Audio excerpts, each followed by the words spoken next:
नमस्कार. चला, आज आपण बघणार आहोत तुमची जन्मतारीख, तुमचा जन्म घेण्याचा दिवस एवढा विशेष का आहे आणि काय बरं या तारखेमध्ये लपलेलं आहे. काही दैवीय संकेत आहे ज्याने आपल्याला आपल्या स्वतःबद्दल बरंच काही माहिती पडू शकतं. ठीक आहे, आज आपण तेच बघणार आहोत की तुमच्या जन्मतारखेनुसार तुम्हाला कुठला दिवस तुमच्यासाठी चांगला आहे, तुमचं कॅरेक्टरिस्टिक कसं आहे, तुमच्यासाठी कोणता रंग चांगला आहे, कोणते दिवस चांगले आहेत, हे सगळं आपण बघणार आहोत. ओके, तर चला मग सुरू करूया आपण ह्या विशेष जर्नीला, एका यात्रेला की ज्याच्यामध्ये तुम्ही तुमच्या जन्मतारखेनुसार जाणून घेऊ शकता आणि ती जी दैवीय एनर्जी आहे त्या गोष्टींना आपल्या आयुष्यामध्ये अट्रॅक्ट करू शकता. चला, आज आपण बघणार आहोत नंबर 4 वाले. कोण असतात हे नंबर 4 वाले? ज्यांचा जन्म कुठल्याही महिन्याच्या 4 तारखेला किंवा 13 तारखेला, 22ला किंवा 31ला झालेला आहे. कुठल्याही महिन्याच्या या तारखेंना झालेला आहे ना, ती लोक 4 नंबर वाले न्यूमरोलॉजीने म्हटले जातात. त्यांचा रुलिंग नंबर जो आहे तो राहूनी रूल करतो त्यांना. ठीक आहे, त्यांचे गुरु जे आहेत ते राहू आहेत. ओके, तर राहूचं पुढे जाण्यासाठी आपल्याला पहिलं जाणून घ्यायला लागेल राहू आहे कोण, कसला ग्रह आहे. ठीक आहे, तर जेव्हा समुद्र मंथन होत होतं ना, त्यावेळेला समुद्र मंथनातून जेव्हा अमृत आलं, जेव्हा डिसाईड झालं की देवता पिणार आहेत सगळे, ठीक आहे, तर देवता सगळे लाईनीत बसले. त्याच्यामध्ये इथे राक्षसातून एक स्वर्णभानू म्हणून राक्षस होता. तो जाऊन त्या देवतांच्या पंगतीत बसला. ठीक आहे, आता त्यांचं रूप धारण केलेलं, त्यांनी अमृत पान केलं पण. ठीक आहे, पण जेव्हा भगवान विष्णूला माहिती झालं ह्या गोष्टी, तर त्यांनी त्यांच्या सुदर्शन चक्राने त्याचा मान कट केली. ठीक आहे, गळा कट केला. तर मग गळा कट केल्यानंतर जो वरचा पार्ट झाला ना, तो त्यांचा राहू झाला. ठीक आहे, कारण त्यांनी अमृत तर पिलेलं, आता तर देवता बनवावंच लागेल त्याला. त्यामुळे मग त्यांना राहू, वरचा पार्ट जो आहे तो राहू बनला, खालचा जो बॉडीचा पार्ट आहे तो केतू बनला. ठीक आहे, तर आता आपण बघूया राहू आले असतात कसे. आता तुम्हीच विचार करा, ज्याच्याकडे फक्त हेड आहे ना, डोकं आहे, विचार करायला अतिशय हुशार. ठीक आहे, डोकं खूप जास्त चालणार त्याला सगळं दिसतं, पण पुढचं पण समजतं सगळं, हे असं करायला पाहिजे, हे असं करायला पाहिजे, बोलायला अतिशय हुशार. ठीक आहे, पण काय होतं ना, ते मनाशी कनेक्ट नसतं त्याचं बोलणं. त्यामुळे पहिलं तर लोक मिसअंडरस्टँड करतात. हुशार खूप जास्त आहे, इंटेलिजंट खूप जास्त आहे, बिकॉज ओव्हरऑल जे पॉवर आहे, जी एनर्जी आहे, सगळी डोक्यात आहे.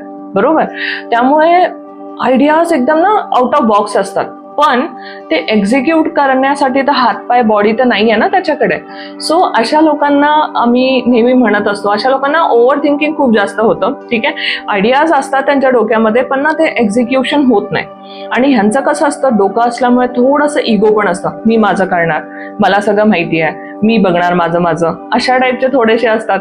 त्यामुळे ना हे लोकांची हेल्प घेणं ह्यांना आवडत नाही, किंवा ना स्वतःवरती एवढं काम घेणार, एवढं बर्डन घेणार, किंवा एकदम कोलॅप्स होऊन जातं ते. ठीक आहे, तर ह्यांना नेहमी ऍडवाइस केलं जातं की बाबा टीम बनवून काम करा, लोकांबरोबर काम करा, मिळून मिसळून काम करा, तर मग तुमचं आयुष्य खूप इझी होईल. ठीक आहे, हार्डवर्किंग खूप असतात, थोडा लक फॅक्टर कमी असतो, आपण असं म्हणू शकतो, बिकॉज ऑफ पास्टचे कर्म किंवा बाकीच्या सगळ्या गोष्टी असतील त्यामुळे. पण थोडा लक फॅक्टर कमी असतो, हार्डवर्किंग असतात. इनफॅक्ट ह्यांना असं वाटेल पण की किती काम करावं लागतं, मला सगळं आयुष्य माझं काम करण्यात गेलंय, अशा टाईपचं फिलिंग येऊ शकतं ह्या लोकांना.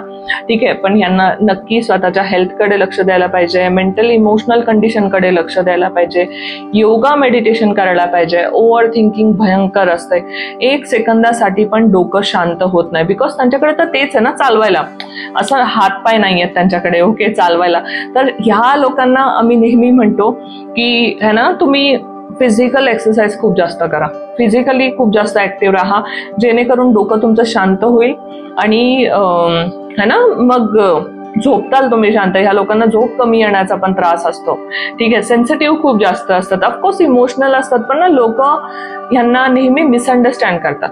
तेवढं चांगल्या रीतीने लोक ह्यांच्याशी कनेक्ट होत नाही. ह्यांना मित्र पण थोडे कमी असतात, कारण हे ओपनली बोलू शकत नाही ना, बोलत नाही ना, असं होतं ह्यांच्यावर. लिडरशिप क्वालिटी खूप चांगली असते, हुशार खूप जास्त असतात ही लोक. आमच्या न्यूमरोलॉजीमध्ये म्हटलं पण जातं, याला शॅडो प्लॅनेट म्हटलं जातं. ठीक आहे, तर शॅडो प्लॅनेट ह्याला ना सनचं शॅडो प्लॅनेट म्हटलं जातं. तर सनच्या सगळ्या क्वालिटीज कुठे ना कुठे ह्याच्यामध्ये आहेत. जर तुम्हाला अजून जास्त माहिती करून घ्यायचं असेल तर तुम्ही सनवाल्या व्हिडिओमध्ये जाऊन नक्की तो पण व्हिडिओ बघा. तर ती क्वालिटी सगळी आहे तुमच्यामध्ये. बट बिकॉज ऑफ युअर इनकम्प्लिशन ना थोडा त्रास जास्त होतो तुम्हाला. ठीक आहे, ते सगळं एक्झिक्यूट करायला किंवा हे करण्यासाठी. आणि त्याचबरोबर अजून एक म्हणतात ना असं ब्लेसिंग पण आहे ह्यांच्या बरोबर, की बाबा तू जे विचार करशील ते घडेल. बिकॉज मी आधी पण सांगितलं पहिल्या व्हिडिओमध्ये पण, जर तुम्ही पाहिलं असेल तर, की जे इनकम्प्लीट असतात ना, अधुरे असतात, इनकम्प्लीट असतात, त्या लोकांना देवाकडनं एक ब्लेसिंग भेटलेलं असतं बाय डिफॉल्ट. तसं ह्यांच्या बरोबर पण असतं. एक तर ह्यांना ना होणाऱ्या गोष्टींचा आभास पहिला होतो. सेन्सिटिव्ह खूप जास्त असतात. एनर्जीच्या प्रती त्यांना ना जाणवतं काहीतरी चुकीचं आहे, काहीतरी बरोबर आहे. म्हणजे ना खूप चांगलं फील होतं इकडे आल्यानंतर. म्हणजे एन्व्हायरमेंटची एनर्जी पण दे सेन्स. ओके, असं खूप वेळा होतं ह्यांच्या बरोबर. आणि ह्या गोष्टीचा ना फक्त यूज करता येत नाही. ह्या लोकांसाठी मॅनिफेस्टेशन करणं खूप चांगलं असतं. ओके, तर माझा आता पुढे व्हिडिओ पण येणार आहे मॅनिफेस्टेशन वरती, तर नक्की तुम्ही तो जाऊन बघा आणि तो करा. 21 दिवसाचा चॅलेंज येते, सबस्क्राईब करून ठेवा, तुम्हाला मेसेज येईल त्याचा जेव्हा व्हिडिओ येईल. आता नेक्स्ट तोच येईल. तर तो जर तुम्ही केला ना 21 दिवसाचा, जस्ट तुम्हाला माइंडसेट चेंज करायचं स्वतःचा. काय होतं, डोकं असल्यामुळे ना खूप जास्त माणूस डिटेलमध्ये जातो. ठीक आहे, आणि कुठली गोष्ट तुम्ही दुर्बीण लावून बघायला गेलात ना, त्याच्यामध्ये काय ना काय कमी किंवा चुकीच्या गोष्टी भेटणारच. मग एक्झॅक्टली असंच होतं. तुम्ही ओव्हर थिंकिंग करता, ओव्हर थिंकिंग मध्ये ना जास्त विचार करता करता तुम्ही अल्टिमेटली नेगेटिव्हिटी मध्ये जाता. ठीक आहे, नाही यार काहीच होणार नाही, काय नाही, असंच होतं, त्याच्याबरोबर असं, ह्याच्याबरोबर असं, अननेसेसरी थॉट आहेत ना, कळलं का? मग कुठेतरी तुम्हाला असं पण वाटेल की ओव्हर थिंकिंगच्या चक्करमध्ये ना जेवढं एफिशियंटली तुम्ही काम करू शकत होता तेवढं काम पण नाही केलं. बिकॉज विचार करून करूनच तुमची ताकद सगळी ड्रेन आउट झाली. ओके, हे ह्या लोकांना नक्की फील होतं.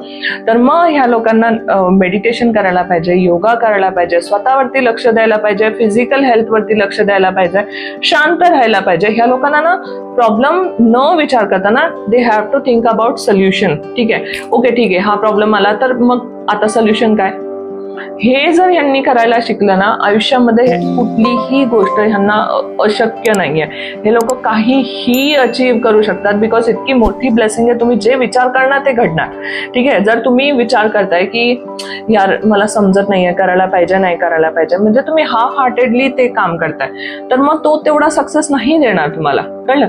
त्यामुळे तुम्हाला पूर्ण 100% शुअर होऊन कुठलंही काम केलं ना तर मग सक्सेसफुल होणारच होणार. मी मेहनत करतोय, मी हार्डवर्क करतोय, मला अननेसेसरी थॉट नाही पाहिजे, मला माहितीये मी मेहनत केल्यावरती मला सक्सेस भेटणारच आहे. जर एवढं तुम्ही बोलायला शिकलात ना आयुष्यामध्ये काहीही अशक्य नाहीये. ओके, जो ब्लेसिंग किंवा जो देवाने तुम्हाला दिलाय ना ते गोष्ट तुम्ही यूज करायचा प्रयत्न करा.